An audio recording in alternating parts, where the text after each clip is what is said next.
कैसे? एक तो घबराहट में, एक उत्तेजना में। कई बार ना हम आक्रोशित हो जाते हैं। उत्तेजना से तनाव बढ़ता है, घबराहट से तनाव बढ़ता है। ये पूरी दुनिया में जो बॉस का डर है ना, ये बड़ा खतरनाक होता है। अखबार में भी हर जिले के अंदर उनका ब्यूरो चीफ होता है, वो नीचे वालों को डंडा देके रखता है, और जो ब्यूरो चीफ होता है उसको ऊपर से डंडा रहता है। वो बिना वजह एक अतिरिक्त प्रेशर क्रिएट कर लेते हैं। ये एक्स्ट्रा प्रेशर क्रिएट नहीं करना चाहिए। काम अपने पूरी सच्चाई से करो, ईमानदारी से करो, इसमें प्रेशर की क्या बात है? मैं काम करता हूं, मेरे ऊपर प्रेशर है, किस बात का? लेकिन वो डिवाइन प्रेशर है, वो मेरे लिए डिवाइन ऑर्डर है, मेरे लिए वो डिवाइन इंस्पिरेशन है, मेरे लिए वो डिवाइन वर्क है। मैंने एक संकल्प लिया हुआ है कि मैं अपने देश के 120 करोड़ लोगों को रोगमुक्त बनाऊंगा, नशा मुक्त बनाऊंगा, और हर एक व्यक्ति सम्मान और स्वाभिमान के साथ जिए, उसके जीवन में परम शांति हो और परम वैभव हो। कितना बड़ा लक्ष्य लिया हुआ है, लेकिन मैं तनाव मुक्त रहता हूं, इतना बड़ा उद्देश्य लेकर के। और हर दिन सुबह कहीं, दोपहर कहीं, शाम को कहीं। आपको तो एक ही जिले की रिपोर्टिंग करनी होती है। मैं सुबह कहीं, दोपहर को कहीं, शाम को कहीं, मेरे सोने का ठिकाना नहीं, खाने का ठिकाना नहीं, लेकिन मैं तनाव मुक्त रहता हूं। प्रेशर में अतिरिक्त प्रेशर लेके नहीं घूमा कर। योग तो मैं बताऊंगा, लेकिन ये थोड़ा आपको मैं काउंसलिंग भी कर रहा हूं, right counselling, spiritual counselling. Pressure लेके मत घूमो, काम पूरी ईमानदारी से करो। मैं कहता हूं, मैं काम ऐसे करता हूं, चाणक्य नीति ने कहा, सिंहादेकम बकादेकम, जो है 20 गुणों की वर्णना की हुआ कि पूरा काम करो तो ऐसे करो जैसे शेर करता है। शेर जब शिकार करता है ना, तो अगली शिकार कब करूंगा उसके लिए शक्ति बचा के नहीं रखता। तो काम पूरी जी जान से करो, पूरी ताकत झोंक दो, लेकिन तनाव नहीं, मस्ती से। ये बॉस के प्रेशर से बची। देखिए, मैं तो एक चीज देखिए, मैं बीच में बता दे रहा हूं, कर्म फल और उसका सिद्धांत मैंने इतना गहराई से महसूस किया है, क्योंकि मैं एक अनपढ़ मां बाप के घर में छोटे से गांव में पैदा हुआ हूं। मैं सरकारी स्कूल में पढ़ा हूं, बाद में गुरुकुल में पढ़ा हूं। मैंने जिंदगी का कि हर चीज को, जिंदगी के हर दर्द को, हर खुशी को, हर गम को, हर पीड़ा को, हर संघर्ष को, हर अपमान को, हर आलोचना को झेला है जिंदगी में। इसलिए मैं कह रहा हूं इस बात को, अपने कर्म पर भरोसा रखो। आप नीचे से उठ करके राष्ट्रीय स्तर के पत्रकार हो सकते हैं, और अपने कर्म को इतनी खूबसूरती से कीजिए। आपका अपमान होगा, संकट आएंगे, प्रतिकूलताएं आएंगी, लेकिन आप धीरे धीरे ऐसे ऊपर ऊपर उठते जाएंगे, पता ही नहीं लगेगा कब आ गए। मैं आज अपने अतीत को देखता हूं,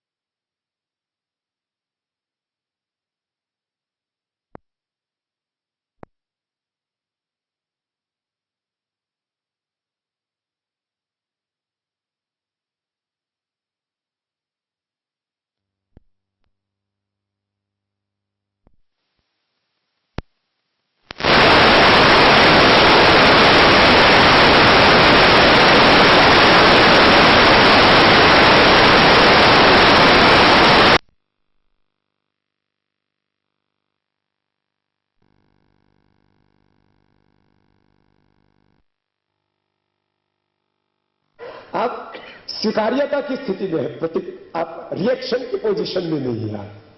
आप सुनने के लिए बैठे, इसलिए कह रहा हूं, पढ़ने की आदत डालिए, अच्छे अच्छे लोगों को पढ़िए। आपके पास शब्द बहुत अच्छे होना चाहिए।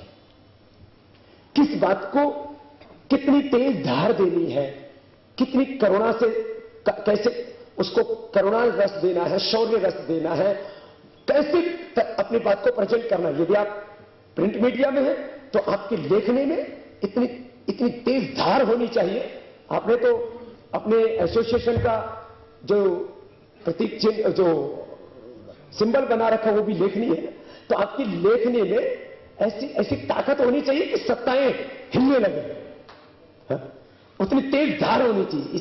और उसके लिए आपके पास में शब्द राशि, शब्दकोश बहुत बड़ा होना चाहिए।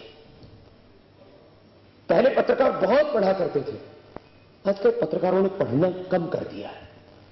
इसके ऊपर भी मुझे लगता है थोड़ा ध्यान देंगे तो आपकी पत्रकारिता परिष्कृत होगी। मैंने आपके लिए कहा। दूसरी बात, आप इलेक्ट्रॉनिक मीडिया में है तो आप बोलने का अभ्यास कीजिए। आप कोई भी स्टोरी बोलने से पहले आपके पास में एक पत्रकार एक बहुत अच्छा प्रवक्ता होता है, और यदि वो पत्रकार बहुत अच्छा होता है तो आगे चलकर के बहुत अच्छा नेता बन जाता है। आप बहुत नेताओं का इतिहास देखेंगे, उसमें मूल में बहुत से जो है पत्रकार थे। पत्रकार एक बहुत अच्छा जो वक्ता भी होना चाहिए, एक बहुत अच्छा लेखक होना चाहिए। देखो जो बड़े जर्नलिस्ट हैं वो तो स्पेसिफिक है कि कोई जो है अर्थशास्त्र के बारे में लिखता है, कोई कृषि के बारे में लिखता है, कोई एनवायरमेंट के बारे में लिखता है, कोई पॉलिटिक्स के बारे में लिखता है। लेकिन लोकल लेवल का पत्रकार तो एक कोई सब विषयों में लिखना पड़ता है। तो लोकल लेवल के पत्रकार को राजनीतिक पृष्ठभूमि का, आर्थिक पृष्ठभूमि का, हमारे हिस्ट्री का, हमारी संस्कृति का, हमारी परंपराओं का एक पत्रकार तो बहुत नॉलेजेबल पर्सन होना चाहिए। ये मैं अपने हृदय की बात कह रहा हूं। एक बार दिल्ली में वार्ता हो रही थी, टॉप जर्नलिस्ट बैठे हुए थे, टॉप उद्योगपति भी थे, बड़े बड़े घरानों के लोग। वहां बात होने लगी, मुझे सेक्स पर बुलाया। अब बाबा है, किसी पर भी बुलाओ। कुछ लोग मुझे टैक्स पर बुलाते हैं, कभी कोई सेक्स पर बुलाते हैं, कभी पॉलिटिक्स पर बुलाते हैं। मैं तो देखो, जो योगी होता है ना, उसका काम ही यह है। मैं ये तो नहीं कहता मैं सर्वज्ञ हूं, लेकिन जीवन के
की आलोचना नहीं कर रहा हूं, लेकिन यह सत्य है।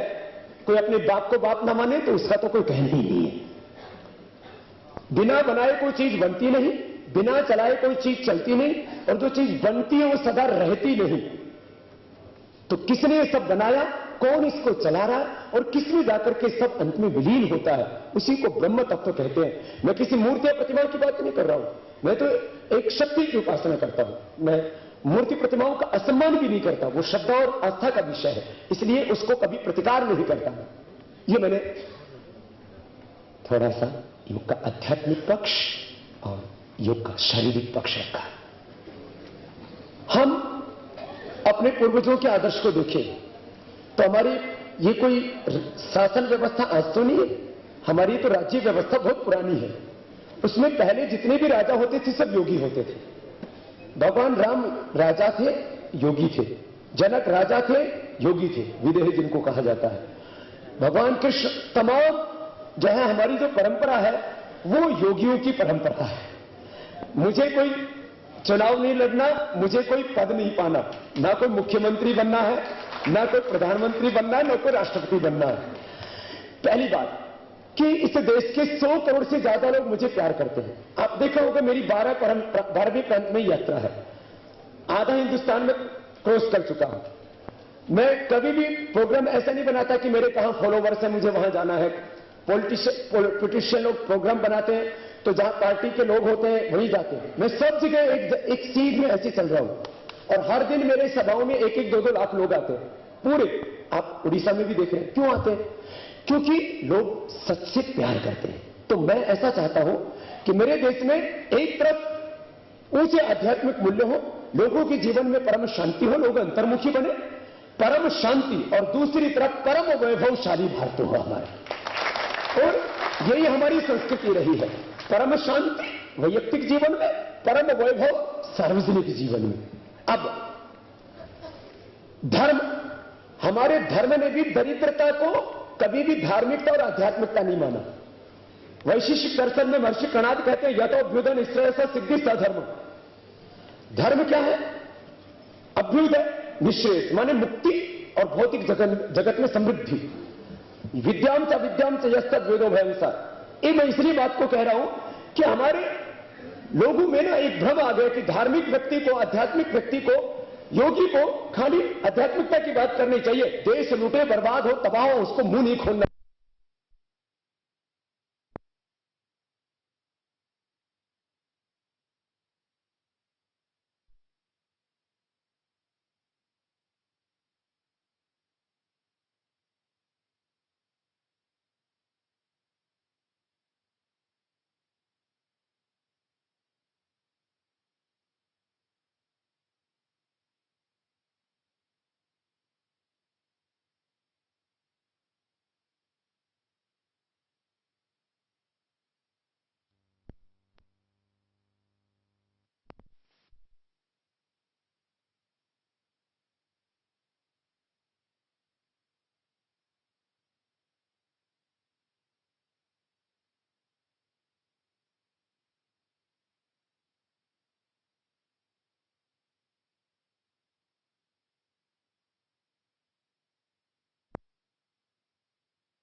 और इस तहसील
बचने का ये माध्यम बताया महर्षि पतंजलि ने।